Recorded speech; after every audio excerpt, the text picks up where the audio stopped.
बिस्मिल्लाहिर्रहमानिर्रहीम। अस्सलाम वालेकुम जी, मैं हूं सैयद तफसीर अब्बास रिजवी और क्रिप्टो ट्रेडिंग पार्ट 10 में आप सबको वेलकम। इस वीडियो में मैं आप लोगों को कुछ ऐसी टेक्निक्स दूंगा कि जिसकी वजह से आप अपनी ट्रेड को 99% तक प्रॉफिट पे क्लोज कर सकते हैं।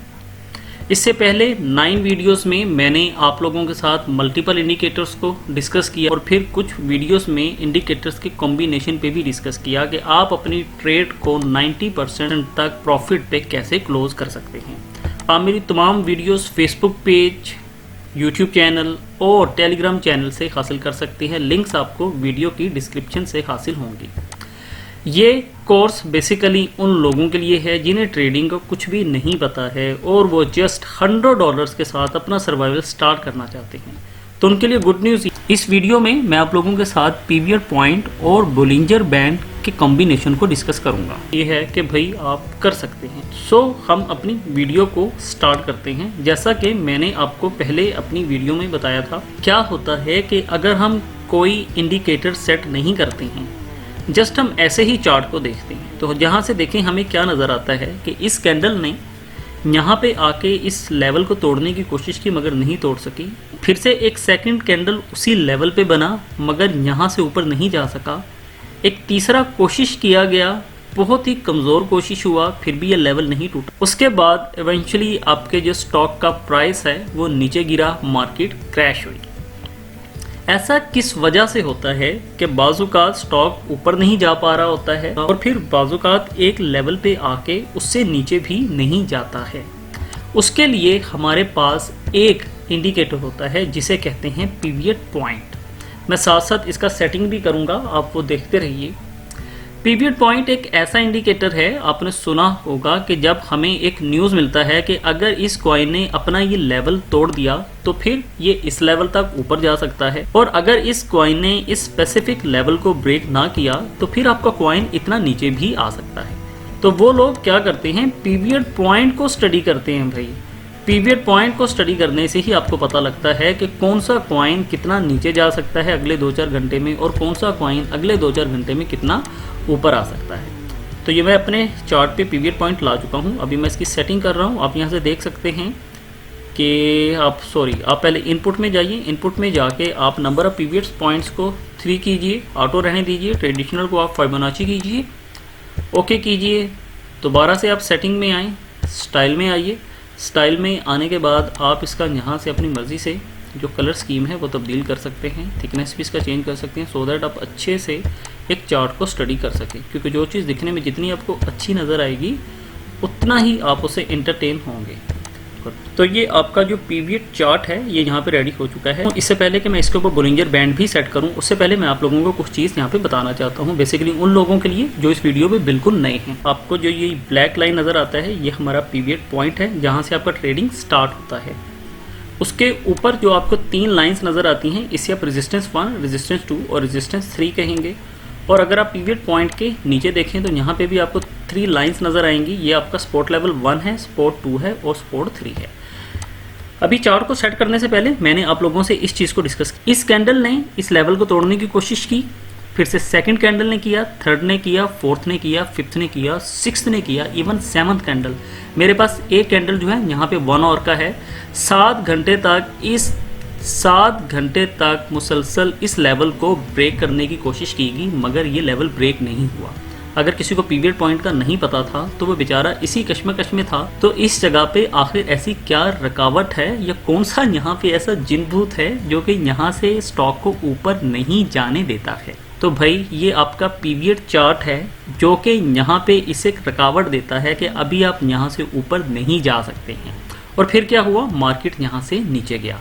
ऐसा ही आपके पास स्टॉक जब नीचे गिरने लगता है तब भी होता है। अगर आप देखें first candle, second candle, third, fourth, fifth, sixth और तकरीबन 7th, 7 घंटे तक मुसलसल इस लेवल को तोड़ने की कोशिश की गई मगर ये ब्रेक नहीं हुआ। ये था आपका सपोर्ट लेवल।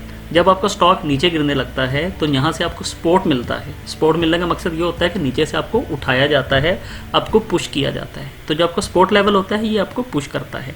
आपने देखा होगा कि एक जगह पे आके आपका कॉइन वहाँ पे रुक जाता है, उससे नीचे उसका प्राइस नहीं जाता है। तो ऐसा इसी वजह से होता है, वहाँ पे पीवियर चार्ट होता है और उससे सपोर्ट मिलता है।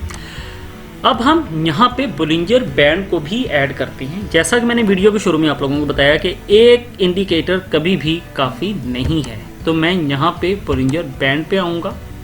मैंने इसे सिलेक्ट किया, अभी आपके चार्ट पे अप्लाई हो जाएगा। आपके चार्ट पे बोलिंजर बैंड आ चुका है। इससे आपको कैसे हेल्प मिलती है, इसमें आपको एक तो मूविंग एवरेज का पता लगता है। अगर आपने मेरा मूविंग एवरेज वाला वीडियो देखा है कि जस्ट अगर आपको मूविंग एवरेज का भी आइडिया है तो भी आप अपनी ट्रेड को बेहतरीन तरीके से क्लोज कर सकते हैं। सेकंड, इसमें आपके पास बोलिंजर बैंड है। मैंने आपको बताया था कि जब भी कैंडल्स आपके बोलिंजर बैंड के टॉप जो लाइन है इससे टच करने लग जाएं तो इसका मतलब होता है कि मार्केट अभी पंप करेगा, मगर कुछ देर आपको वेट करना होता है। और फिर मैंने आपको बताया था कि जब भी कैंडल्स आपके मूविंग एवरेज को ब्रेक करते हैं और नीचे वाले लाइन के साथ टच करने लग जाते हैं तो इसका मतलब है कि आपका मार्केट गिरे। तो इस चार्ट में हमारे पास 3 इंडिकेटर्स हैं, बोलिंजर बैंड, पीरियड पॉइंट और यहाँ पे मूविंग एवरेज।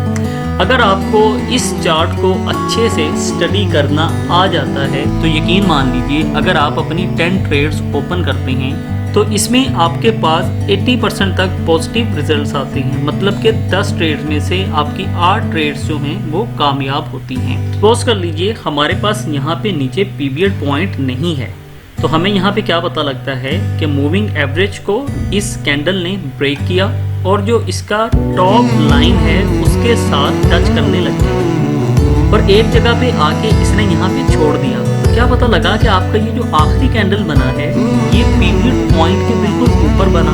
आपके पास एक सिग्नल यहाँ पे ये आया, स्ट्रॉन्ग कैंडल के बाद एक बिल्कुल वीक कैंडल बना जो कि यहाँ पे नजर भी नहीं आ रहा है। दूसरा आपके पास पॉइंट क्या आया कि आपके पास अगर पीरियड पॉइंट है तो उसने यहाँ पे आपको बताया कि भाई आपके पास अभी 2 सिग्नल्स हैं। यहाँ पे पीरियड पॉइंट है, इस वजह से दूसरा कैंडल यहाँ पे स्ट्रॉन्ग नहीं बना है और आपका स्टॉक नीचे जा सकता है। तो आपके पास यहाँ पे 2 पॉइंट्स मिल गए। एक तो आपको यहाँ पे बोलिंजर बैंड की वजह से सिग्नल मिला कि इसने टॉप लाइन को छोड़ दिया है, यहाँ से नीचे आ रहा है तो शायद स्टॉक नीचे गिर सकता है। और आपके पास नीचे पीरियड पॉइंट भी है, तो पीरियड पॉइंट ने तो आपको और भी कंफर्म कर दिया कि भाई यहाँ पे मैं बैठा हूँ तो मैं अभी इसे यहाँ से ऊपर बिल्कुल भी जाने नहीं दूंगा। यहाँ पे देखते हैं कि मैं यहाँ पे एंट्री लेना चाहता हूँ कि क्या मुझे यहाँ पे एंटर करना चाहिए या नहीं करना चाहिए। फॉर एग्जाम्पल मेरे पास यहाँ पे पीछे पीरियड पॉइंट नहीं है, तो मैं देखता हूँ यार, और मैं देखता हूँ कि भाई ये एक स्ट्रॉन्ग कैंडल बनी है, इसके बाद शायद मुझे एंट्री ले लेनी चाहिए। फिर से कैंडल बना, फिर से कैंडल बना और फिर 2 मजीद रेड कैंडल्स बना। अब यहाँ पे मेरे पास सिग्नल है कि मैं यहाँ पे एंट्री लूँ। ये मुझे सिग्नल मिला बोलिंजर बैंड की वजह से। सेकंड सिग्नल मुझे कहाँ से मिल रहा है कि अगर आपका ग्रीन कैंडल आपके पीरियड पॉइंट के ऊपर या किसी भी लेवल को तोड़ के आपके सपोर्ट लेवल के ऊपर आ जाता है या रेजिस्टेंस लेवल के ऊपर आ जाता है, उसके बाद कैंडल्स बनना स्टार्ट होती हैं, तो इसका 90% मतलब ये है कि अभी आपका स्टॉक जो है ऊपर की तरफ मूव करेगा।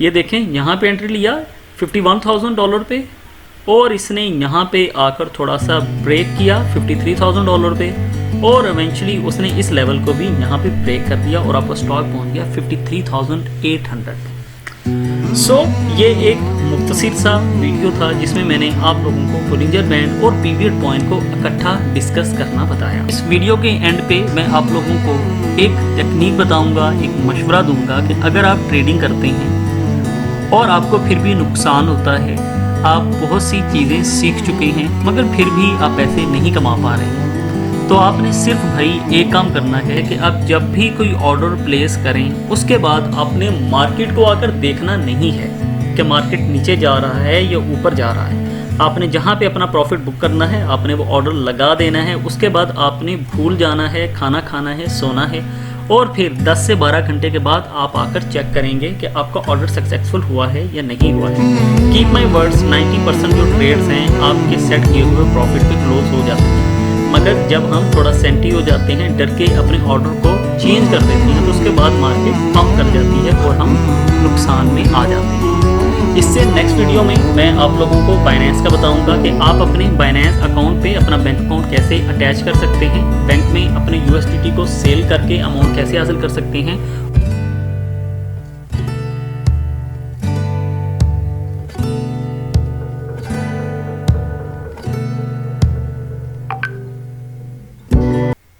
हैं और बैंक में ही पड़ी हुई अमाउंट से आप अपना क्रिप्टो करेंसी कैसे खरीद सकते हैं। तो तब तक के लिए मुझे इजाज़त दीजिए। अपना ख्याल रखिए, दूसरों का ख्याल रखिए, हंसते रहिए, मुस्कुराते रहिए। बहुत शुक्रिया। अल्लाह हाफिज़।